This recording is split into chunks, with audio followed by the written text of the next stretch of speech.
नमस्कार विद्यार्थियों, स्वागत है आपके अपने YouTube चैनल जिसमें सामाजिक विज्ञान से संबंधित अध्यापन हम कर रहे हैं और हमारा अध्याय 1 चल रहा है स्वर्णिम भारत प्रारंभ से 1206 ईस्वी तक।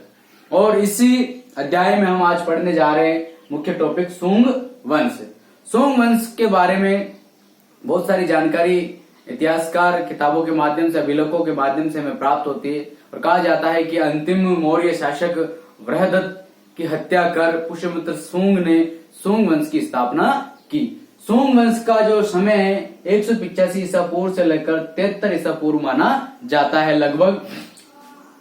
पुष्यमित्र सुंग अंतिम मौर्य शासक बृहदत्त का सेनापति था और सेना का निरीक्षण कराने के बहाने पुष्यमित्र सुंग बृहदत्त को ले जाता है सेना के निरीक्षण हेतु और वहीं पर पीछे से उसके छुरा घोंप के उसको मार देता, उसकी हत्या कर देता और उसके बाद में सुंग वंश की नींव वो रख देता। इसीलिए पुष्यमित्र सुंग को सुंग वंश का संस्थापक माना जाता है। जो सुंग वंश था विद्यार्थियों, वो मुख्यतः ब्राह्मण धर्म, सनातन धर्म का वंश था और कहा जाता है कि मौर्य काल में बौद्ध धर्म का खूब सारा प्रचार प्रसार हुआ। इसके कारण ब्राह्मण प्रतिक्रिया स्वरूप ब्राह्मण धर्म का उदय हुआ। पुष्यमित्र सुंग एक ब्राह्मण था जिसने सुंग वंश की नींव रखी। पुष्यमित्र सुंग का जो समय है 185 ईसा पूर्व से लेकर 151 ईसा पूर्व माना जाता है। वह अंतिम मौर्य शासक बृहदत्त की हत्या कर सुंग वंश की स्थापना करता है। सुंग वंश ब्राह्मण जाति का वंश माना जाता है। पुष्यमित्र सुंग को ओदभज या ओदिभज के नाम से जाना जाता है, जिसका अर्थ होता है अचानक उदय होने वाला। अचानक उदय होने वाला इसे कहा जाता है। अब सुंग वंश को एक चक्रवर्ती सम्राट, महान सम्राट बताया गया है और उसने अनेक युद्ध भी लड़े जिसका जिक्र अनेक ग्रंथों में प्राप्त होता है। तो उसी से संबंधित 2 युद्धों का विवरण यहाँ पर हमें मिलता है, जैसे विदर्भ विजय। विदर्भ विजय की जो जानकारी हमें कालिदास द्वारा रचित एक नाटक है जिसका नाम है मालविका अग्निमित्रम। क्या नाम है इसका? मालविका अग्निमित्रम। मालविका अग्निमित्रम एक प्रेम कथा है जिसमें मालविका नामक नायिका और अग्निमित्र नामक नायक से संबंधित कहानी है। ये अग्निमित्र पुष्यमित्र सुंग का पुत्र होता है।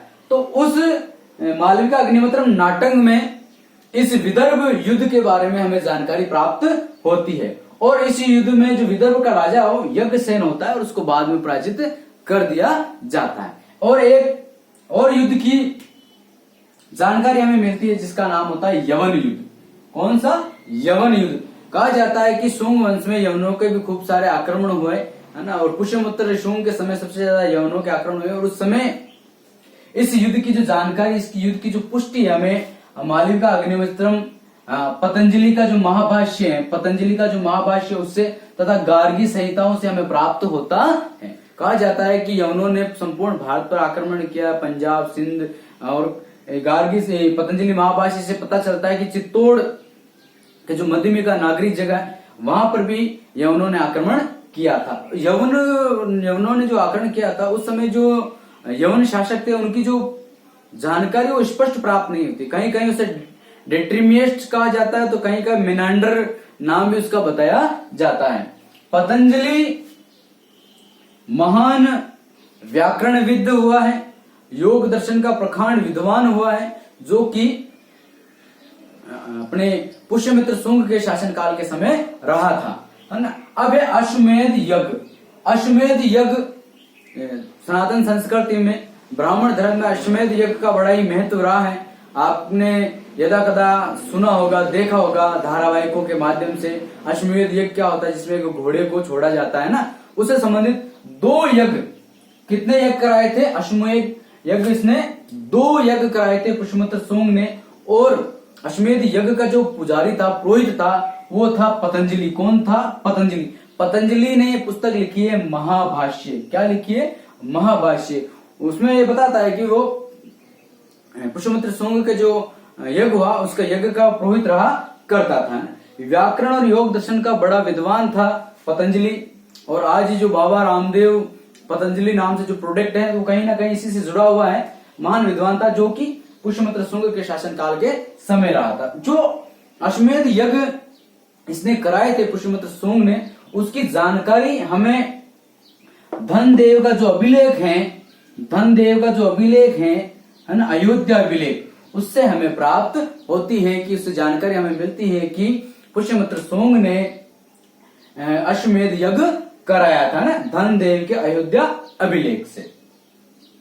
और पुष्यमित्र शुंग के काल में शुंग शासन काल के समय जो मनुस्मृति है, आपको ज्ञात होगा कि मनुस्मृति सामाजिक जीवन जीने का विधान नियमों की एक श्रृंखला है जो सनातन धर्म से संबंधित है, जिसमें जीवन जीने से संबंधित नियम कानून कायदे बताए गए। उस मनुस्मृति का जो रचना काल है वो शुंग वंश को ही माना जाता। शुंग काल के समय ही मनुस्मृति की रचना हुई ऐसा माना जाता है। शुंग वंश या पुष्यमित्र शुंग और बौद्ध धर्म के बीच में बहुत सारे मतभेद बताए गए हैं। जो बौद्ध ग्रंथ हैं, जो दिव्यावदान है और अन्य बौद्ध ग्रंथ हैं, अन्य बौद्ध ग्रंथों में पुष्यमित्र शुंग को बौद्ध धर्म का विरोधी बताया गया है। कहा जाता है कि पुष्यमित्र शुंग ने अशोक द्वारा निर्मित 84,000 स्तूपों का विनाश किया। उसने कहा कि उसने तो यह तक कह दिया कि जो एक बौद्ध भिक्षु को मार के लाएगा उसको 100 दिनार दिए जाएंगे। ऐसा पुष्यमित्र शुंग के बारे में कहा जाता है कि बौद्ध धर्म को जड़ से मिटाने के लिए उसने बहुत सारे प्रयास किए थे, लेकिन ये बात कहीं ना कहीं असत्य भी प्रतीत होती है, क्योंकि पुष्यमित्र शुंग ने ही अशोक द्वारा निर्मित सांची का स्तूप और बरहुत का स्तूप, इनको अच्छा बनाने के लिए बहुत सारे काम किए। इन्होंने यहाँ पे पाषाण से, पत्थरों से स्तूप बनाने की कला को वापस जन्म दिया और बौद्धों के लिए बहुत सारे कार्य भी किए, ऐसा इसमें बताया गया है ना। और सांची के स्तूप और बरहुत के स्तूप को पुनः निर्माण भी कराया, सुंदर तोरण द्वार भी बनाए। और शुंग वंश के काल में ही ईंटों के स्थान पर पत्थरों का इस्तेमाल स्तूप बनाने के लिए किया जाने लगा। ये महत्वपूर्ण बात है। फिर पुष्यमित्र शुंग के बाद जो शासक हुए, अपनी जो 10th क्लास की बुक है उसमें कुछ एक शासकों के नाम दे रखे हैं, जैसे अग्निमित्र, ज्येष्ठमित्र, भद्रक, भागवत और देवभूति। इन शासकों के नाम हमें प्राप्त होते हैं। जो अंतिम शुंगकालीन शासक था उसका नाम था देवभूति। देवभूति का उसी का अमात्य है, नहीं उसी का अमात्य, जिसका नाम है वासुदेव कर्ण। क्या नाम है? वासुदेव ने उसकी हत्या कर दी, उसको मार दिया और बाद में शुंग वंश के स्थान पर कर्ण वंश की नींव रखी। तो पुष्यमित्र शुंग के बारे में कुछ ज्यादा बड़ा इतिहास नहीं है, छोटा सा ही इतिहास है, लेकिन महत्वपूर्ण क्वेश्चन विद्यार्थियों इससे बनते हैं। मैंने इसको थोड़ा बड़ा पढ़ाने का विचार किया था, इसको थोड़ा बड़ा पढ़ाने का प्रयास किया है, ताकि आपको ये क्लियर हो जाए कि शुंग वंश क्या था, इसकी क्या स्वरूप रहा है ना। क्योंकि अपनी किताब में इसके बारे में बस थोड़ा सा ही लिखा हुआ है, तो हमने शुंग वंश के बारे में लगभग काफी पूरा अच्छे से पढ़ा है ना। आप इसको अच्छे से पढ़ें। अब हम अगले नेक्स्ट टॉपिक में लाएंगे सातवान वंश। ठीक है, तो इसको ज्यादा से ज्यादा सब्सक्राइब करवाएं, लाइक कराएं, कक्षा 10 के बच्चों तक शेयर करवाएं, ताकि वो अध्यापन कर सके। धन्यवाद।